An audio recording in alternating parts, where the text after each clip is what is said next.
હવે અલ નીનો અને લા નીનો શું હોય છે અને તેની શું અસર વર્તાતી હોય છે તે પણ સમજવું જરૂરી છે. અલ નીનો અને લા નીનો એ પૃથ્વીના હવામાન અને આબોહવાને અસર કરતી બે વિરુદ્ધ પ્રકારની કુદરતી ઘટનાઓ છે. આ બંને ENSO એટલે કે અલ નીનો સાઉથર્ન ઓસિલેશન નામની મોટી આબોહવા સિસ્ટમનો ભાગ છે. તેનું મુખ્ય કારણ પ્રશાંત મહાસાગરમાં સપાટી ઉપરના પાણીના તાપમાનમાં થતો મોટો ફેરફાર છે. હવે અલ નીનો શું છે તે સમજીએ.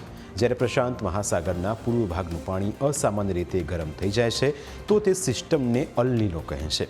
આનાથી વિશ્વભરમાં હવામાનની સ્થિતિ અસામાન્ય રહે છે.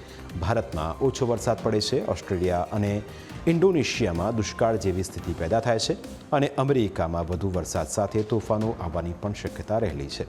અલ નીનોના કારણે વૈશ્વિક તાપમાન વધારે છે, જેનાથી ગરમીના રેકોર્ડ તૂટે છે. કેટલાક અનુમાનો અનુસાર 2026ના અંતમાં અથવા 2027માં સુપર અલ નીનોની શક્યતા પણ વ્યક્ત કરવામાં આવી રહી છે. તો બીજી તરફ લા નીનો અલ નીનોથી વિપરીત છે. વર્તમાન સમયમાં લા નીનોની અસર ઘટી રહી છે.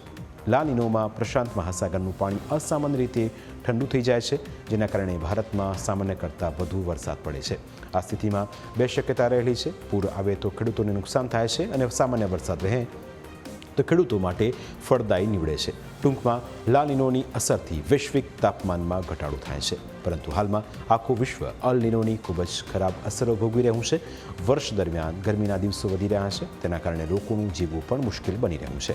પાણીના સ્ત્રોત વધારવા પડે તેવી સ્થિતિ ઊભી થઈ છે. જો આપણે પાણીના સ્ત્રોતો વધારવાની દિશામાં પ્રયત્નો નહીં કરીએ તો આવનારી પેઢીને પાણી પણ નસીબ ન થાય તેવી સ્થિતિ ઉદ્ભવી શકે છે.